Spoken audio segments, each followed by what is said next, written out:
Hello guys, welcome back to my channel. This is Queen Tech.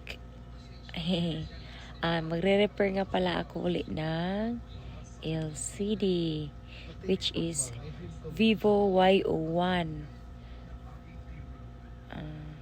Yan, binaklas ko na siya guys kasi papalitan natin siya ng LCD.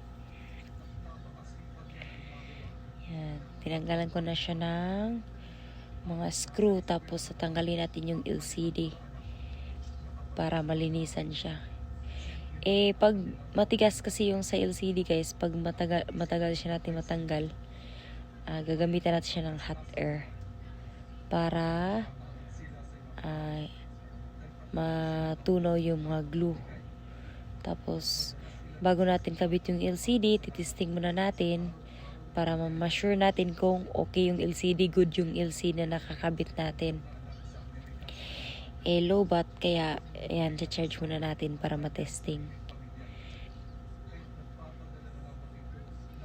Yan, okay siya. Yan, nilinisan na. Tapos lalagyan natin siya ng glue uli. Yung ginamit ko na glue is yung T7000 kasi black siya. Parang hindi siya madumi tignan. Yan, tas pagkabit ng LCD guys, dapat dahan-dahan lang para hindi masira yung sa flex niya, hindi siya malagyan ng maraming glue.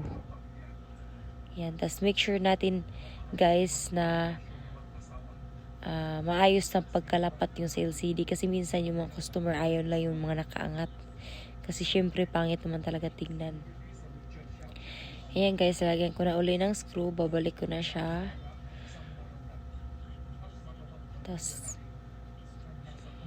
ititesting natin uli para ma-sure natin. Tapos guys, hindi naman yan kasi didikit agad, kaya lalagyan yan ng tape.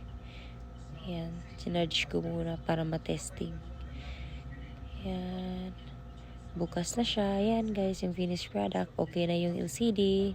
Thank you for watching. Please like, share, subscribe.